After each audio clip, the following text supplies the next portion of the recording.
जिस खेत से देहका को मुयस्सर ना हो रोटी, उस खेत के हर खुशाई गंदुम को जला दो। जो सारे मुल्क का पेट पालता है, उसी के मुंह से नवाला छीन लो। ऐसी पॉलिसियां बनाओ कि रोजी पैदा करने वाला रोजी का मोहताज हो जाए। जब ऐसी पॉलिसियां बनाई जाएंगी तो फिर इसके नताइज भी बहुत ना होंगे। आज इस्लामाबाद दारुल हुकूमत कम और कंटेनरों वाला शहर ज्यादा बन गया। इस वक्त कंटेनर इस्लामाबाद का दिफा करने में बुरी तरह नाकाम हो चुके हैं और रास्ते की रुकावटें भी किसानों के जज्बे के आगे शिकस्त खा गई हैं। 7 रोज पहले इस्लामाबाद से धरना खत्म करके वापस जाने वाले किसान आज फिर वापस धरना देने आ पहुंचे हैं। इस बार कोई रुकावट इनको पीछे हटाने में नाकाम रही है। राना सना की कांपे टांग रही है। वो जो हिकमत और शाफी इलाज के दावे कर रहा था, आज इसके हकीमी नुस्खे उल्टा असर कर रहे हैं। वो जो हर टीवी शो में बैठकर लोगों को धमकियां लगाया करता था, आज इस्लामाबाद में इसे छुपने की जगह नहीं मिल रही। बिल आखिर किसानों ने इम्पोर्टेड सरकार की फिरौनियत और नमरूदियत के सामने सबसे पहले नारे हक बुलंद कर दिया। किसानों का ये एहतजाज रोज ब रोज बढ़ती हुई महंगाई और बिजली के बेइंतहा महंगे बिलों के खिलाफ है। किसानों का जोश और जज्बा देखकर भारत में पंजाबी किसानों का एहतजाज याद आ गया। अगर किसान मुत्तहिद होकर इंडिया के ट्रैक्टर मार्च की तरह जो 2022 में पंजाबी किसानों ने किया और मोदी की हुकूमत की चूलें हिला दी की तर्ज पर इस्लामाबाद की तरफ मार्च करें तो बड़ा प्रेशर बनेगा। किसान इत्तेहाद का मार्च रवात पर रखी रुकावटें तोड़कर इस्लामाबाद में दाखिल हो चुका है। इतना बड़ा एहतजाज है कि राना सनाउल्लाह की कांपे टांग रही है। कुछ रोज पहले किसानों के साथ किए गए तमाम वादे झूठे साबित हुए, इसीलिए किसानों ने दोबारा इस्लामाबाद की तरफ मार्च किया। किसानों ने सब कंटेनर उड़ा कर रख दिए। राना सनाउल्लाह की तमाम तैयारियां बर्बाद हो गई।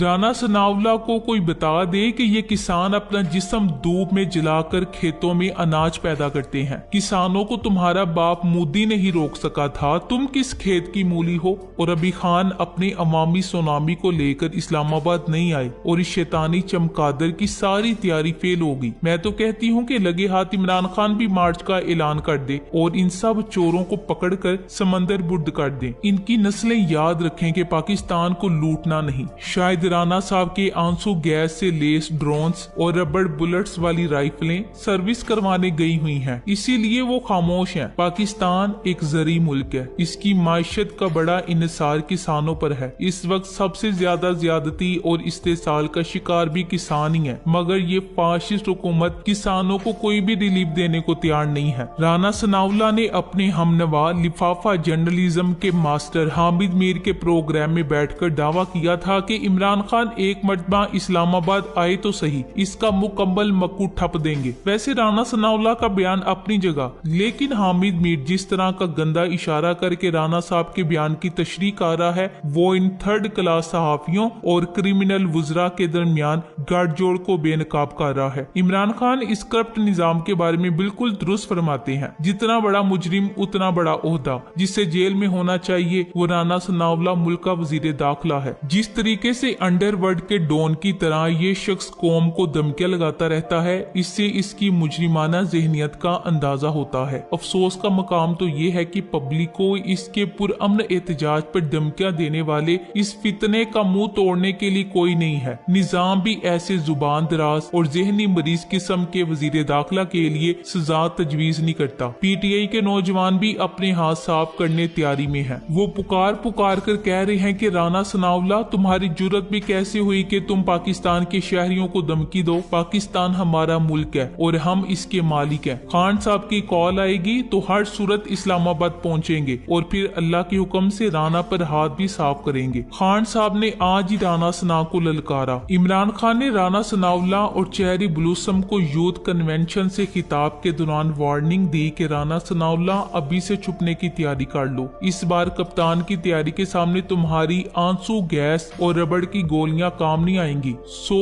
किलो वाली बोरियां एक कंधे से उठाने वालों और पूरा पूरा एकड़ सख्त गर्मी में कई से हल चलाने वालों के सामने ये कंटेनर खड़े किए हैं जो इनके आगे खिलौना साबित हुए हैं। ये पंजाब के किसान हैं। ये पंजाब दुश्मनों को भी ऐसे ही उठा उठा कर फेंकेंगे। सोचने की बात है कि कौन से चैनल हमारे किसान भाइयों की जद्दोजहद को दिखा रहे हैं और कौन सी हड्डी खाने में मसरूफ है। ये सारे चैनल्स अपने लिफाफे और टोकरे हलाल कर रहे हैं। राना बांदरी से किसान तो रुक ना सके। मूछों वाला बांदर सोच ले तहरीक इंसाफ वाले अब आ गए तो छुपने की जगह भी नहीं मिलनी। वो 40,000 शेल तो आज फारिग हो जाएंगे। फिर क्या होगा जब खान मैच खेलने आएगा? इंशाल्लाह वो वक्त करीब है जब लोग अपने तहफुज के लिए इम्पोर्टेड हुकूमत और इसके हवारियों को उठाकर बाहर फेंक देंगे। मरियम रंगबाज दौड़ी दौड़ी आएगी और कहेगी कि अब चाहे राना सनाउल्लाह रोए, चीखे या पिटे, अब कुछ नहीं कर पाएगा। राना सनाउल्लाह की फुल प्रूफ तैयारी की, ऐसी की तैसी करके रख दी किसानों ने। रास्ते से सब कंटेनर्स हटा दिए और डी चौक की तरफ रवा दवा होगा दमादम मस्त कलंदर। राना सनाउल्लाह कहाँ छुपा हुआ है जो टीवी पर धमकियां देता था? माशाल्लाह किसान भाई तो सोटियां भी हाथ में पकड़े हुए हैं। सोटी खुदा ना खास्ता लड़ने के लिए नहीं है, बल्कि ये किसान का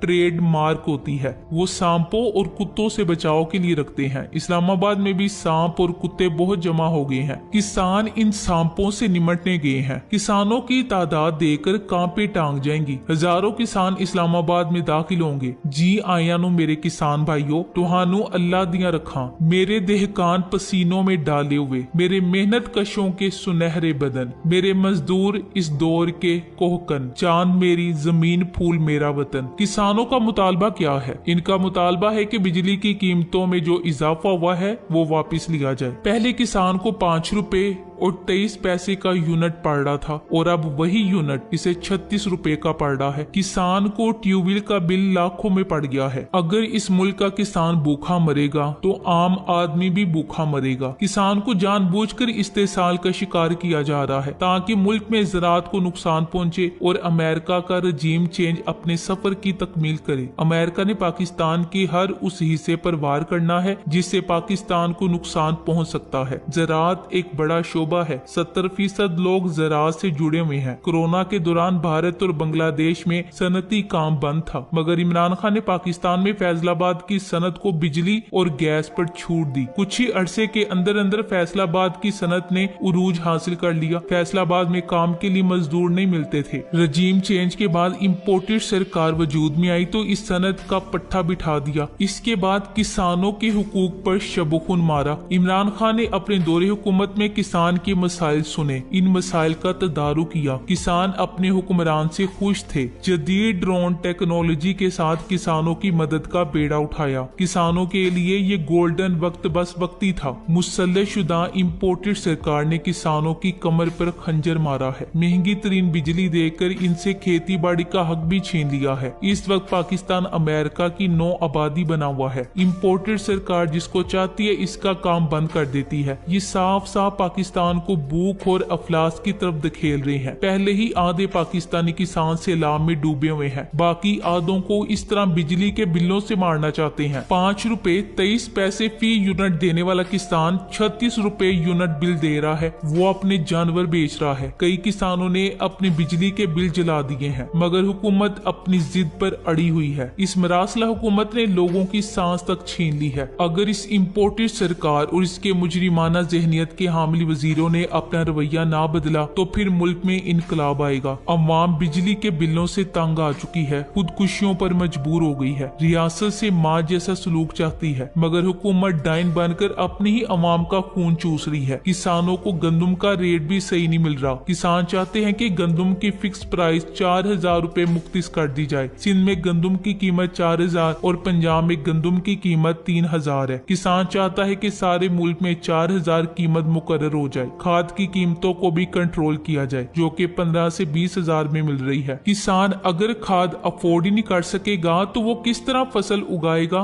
खादों पर किसान को सब्सिडी दी जाए ताकि वो मियारी फसल उगा सके। इसके अलावा मशीनरी पर जो टैक्स लगाया गया है इसे हटाया जाए। दूध की कीमतें भी बढ़ाना चाहते हैं। किसानों के सामने तो भारतीय मोदी सरकार भी नहीं ठहर सकी थी। ये तो कमजोर सी इम्पोर्टेड सरकार है जिसका मुस्तकबिल ऑडियो लीक्स के तूफानों का मुकाबला कर रहा है। वैसे भी अब इनकी उम्र ज्यादा नहीं रहेगी। किसानों के बारे में जल्दी फैसला कर लें, इससे पहले कि पानी सर पर से गुजर जाए। इस मुल्क में हर इंसान ही तंग है सिवाय उनके जो इलीट से ताल्लुक रखते हैं। यहाँ असातिज़ा, यंग डॉक्टर्स सबके मुतालबात हैं, मगर हुकूमत इतनी कमजोर है कि वो किसी के मुतालबे पूरे नहीं कर सकती। इस वक्त इस हुकूमत का सबसे अहम मसला ऑडियो लीक्स का मामला है। हुकूमत की कश्ती आखिरी हिचकोले ले रही है। वो हुकूमत तो बचाना चाहते हैं, मगर कारकर्दगी और पॉलिसी के नाम पर इनके पास किसी को देने के लिए कुछ नहीं। इन सब मसाइल का हल इंतखाबात है। पाकिस्तान में एक मजबूत और मुस्तहकम हुकूमत चाहिए जो ज़राअत, सनत और तालीम के शोबे में बेहतर फैसले कर सके। मरासला हुकूमत ने अपने सारे केसेस खत्म कर लिए हैं। नैब और FIA को कमजोर तरीन कर दिया गया है। माशत को बीमार करने वाला इसहाक डार एक बार फिर वापिस आ गया है। अब धड़ल्ले से कह रहा है कि मुझ पर झूठे केसेस थे। नैब के कवानीन खत्म करके अब ये लोगों की आंखों में धूल झोंक रहे हैं। अब देखना यह है कि किसानों को राना सना की बर्बरियत का सामना करना पड़ता है या राना सना छुपने के लिए जगह तलाश कर रहा होगा। हम सब अपने किसान भाइयों के साथ हैं। Thanks for watching.